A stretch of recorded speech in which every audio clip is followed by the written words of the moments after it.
લોકડાઉનના પગલે વર્ષે 50,000 કરોડના મત્સ્ય ઉદ્યોગને માઠી અસર પહોંચી છે। નિકાસના અભાવે દેશભરના એક્સપોર્ટ યુનિટોમાં 10,000 કરોડથી વધુનો માલનો ભરાવો થઈ ગયો છે, જેને લઈને વેરાવળ જીઆઈડીસીના એક્સપોર્ટ યુનિટો 1,000 કરોડથી વધુના માલનો સ્ટોક થઈ ગયો છે। ભારત દેશના અર્થતંત્રમાં મહત્વનો ભાગ અને વર્ષે કરોડોનું વિદેશી હુંડિયામણ કમાઈ આપતા મત્સ્ય ઉદ્યોગોને પણ કોરોના મહામારીની માઠી અસર પહોંચી છે।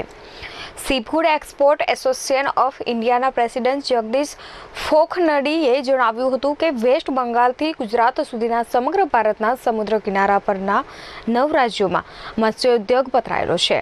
આ તમામ એક્સપોર્ટ યુનિટોમાં હાલ નિકાસના અભાવે અંદાજે 10,000 થી 12,000 કરોડનો માલનો ભરાવો થઈ ગયો છે। હાલ મત્સ્ય ઉદ્યોગ મોટી મુશ્કેલીનો સામનો કરી રહ્યું છે। कोरोना की वजह से तमाम इंडस्ट्रीज पे असर पड़ी है, उतनी ही और उतनी विपरीत असर हमारे इंडस्ट्री में भी उसकी आई है। सबसे बड़ी बात यह है कि आज हमारा जो 50,000 करोड़ का एक्सपोर्ट है इंडिया से, उसमें बहुत बड़ा स्टॉक हमारे पास आज हमारे एक्सपोर्टर्स के पास पड़ा हुआ है और वो मूव नहीं हो रहा है। उसका विशेष कारण ये है कि आज ना तो टेस्टिंग हो रहा है उसका, ना शिपमेंट्स में ईजीनेस है और मजदूर तो आ ही नहीं रहे, वो सबको मालूम है। बट धीरे धीरे गवर्नमेंट ने रिलैक्सेशंस दिए हैं, जिसका असर अभी आने वाले दिनों में दिखेगा और हम एक्सपेक्ट कर रहे हैं कि भाई हमारा जो एक्सपोर्ट है वो भी चालू हो जाए। तो कुछ भी बात की जाए तो ऑल ओवर इंडिया में कितने करोड़ का एक्सपोर्ट होता होगा, सरकार को कैसी आमदनी होती होगी, क्या है पूरा क्या? पूरे इंडिया में से 50,000 करोड़ का एक्सपोर्ट है, जिसमें से तकरीबन 30,000 करोड़ के आसपास एक्वाकल्चर से आता है और बाकी का एक्सपोर्ट हमारा दरियाई जो मच्छी है उससे आता है। एक्वाकल्चर में सबसे बड़ा सेक्टर है हमारा आंध्र प्रदेश, जहाँ पर आज हार्वेस्टिंग का टाइम चल रहा है और वहाँ पर इसकी असर ऐसी है कि जो फार्मर्स हैं उनका मनोबल काफ़ी नीचा गया हुआ है और उसकी वजह से वो स्ट्रेस हार्वेस्टिंग कर रहे हैं और छोटी साइज़ का झींगा मच्छी हार्वेस्ट कर रहे हैं और हमारे एक्सपोर्टर्स पर भी ये प्रेशर है कि उनके पास कम लेबर होने के बावजूद उनको ज़्यादा से ज़्यादा माल प्रोसेस करने की ज़रूरत पड़ रही है और उसके अदर साइड में एक्सपोर्ट भी नहीं हो रहा है उतना, क्योंकि टेस्टिंग नहीं हो रहा है इसका। तो ओवरऑल सिचुएशन अगर देखी जाए तो हालांकि साल के अंत में हो सकता है एक्सपोर्ट में ज़्यादा गिरावट ना आए, बट जो इकोनॉमिक्स है पूरी एक्सपोर्ट सेक्टर की, हमारे जो सी फूड इंडस्ट्री की, उसमें बहुत बड़ी असर आने वाली है। और अभी के समय में हम सरकार से कुछ मांग तो नहीं रहे हैं, हमारी पूरी संवेदना सरकार के साथ है।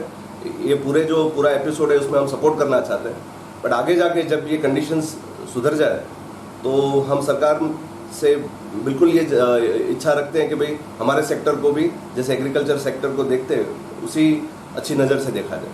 जैसे बात की जाए तो पूरे इंडिया में कितने स्टेट में ये सी फूड एक्सपोर्ट का यूनिट चल रहा है, इंडस्ट्री चल रही है, और बात की जाए तो अभी कितने करोड़ का एक्सपोर्ट पेंडिंग पड़ा है?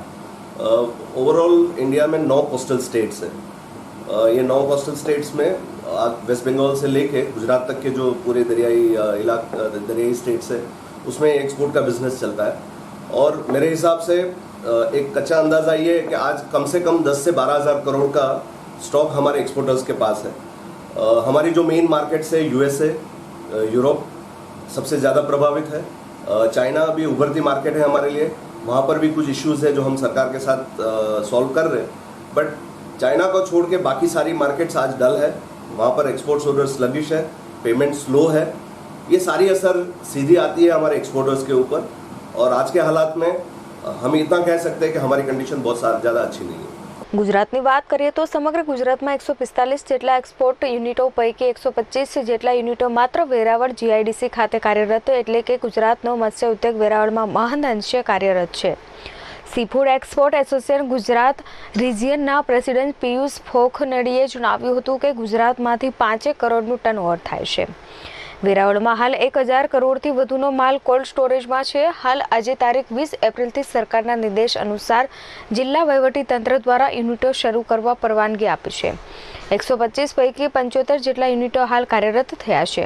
પરિચય, મારું નામ પિયુષ ફોખંડી છે અને C food export association of ઇન્ડિયાના ગુજરાત રિજનનો પ્રેસિડેન્ટ છું। પિયુષભાઈ, વાત કરવામાં આવે તો ગુજરાતમાં કેટલા યુનિટો છે, વેરાવળમાં કેટલા યુનિટો છે, કેટલા કરોડનો માલનો ભરાવો હતો, જે છૂટછાટ સરકાર દ્વારા આપવામાં આવી છે, એનાથી શું ફાયદો શું નુકસાન, આખી વાત?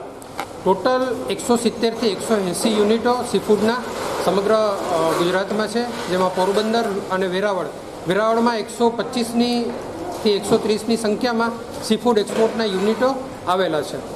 ટોટલી 1000થી લઈને 1200 કરોડ રૂપિયાનો સરકારશ્રીને અમે લોકોએ કીધેલું છે કે એટલો સ્ટોક પડ્યો હતો, અને એ સ્ટોક અમારો જો પરવાનગી મળે તો અમે એક્સપોર્ટ કરી શકીએ, અને એ એક્સપોર્ટ થાય તો અમારું એક્સપોર્ટરોનું અને માછીમાર સમાજની સાયકલની મૂવમેન્ટ થાય, અને બધા અમે લોકો પણ પેમેન્ટ કરી શકીએ અને માછીમાર સમાજ એ લોકો પેમેન્ટ કરી એ લોકોની બોટો ચલાવી શકે. એ ટોટલ અમારી પાસે 1000થી 1200 કરોડનો સ્ટોક હોય. આજે કેટલા યુનિટો કાર્યરત થયા છે? ટોટલ 75થી 80 યુનિટો કાર્યરત થયા છે. એમાંથી અમુકને 5થી 7 પાસો આપવામાં આવેલ છે, એ રીતે કે જેની પાસે સ્ટોક છે એ સ્ટોર ચલાવવા પડે, સ્ટોરને મેન્ટેન કરવા પડે, અને સ્ટોરમાં જો નાનો એવો માલ હોય તો એની જાળવણી કરી અને એના ઓછો સ્ટોક હોય તો એ મૂવમેન્ટ ચાઇના અને અત્યારે મેજર જે કન્ટ્રીમાં થાય છે ત્યાં કરી શકે. ચેતન અપરનાથી S24 ન્યૂઝ, ગીર સોમનાથ.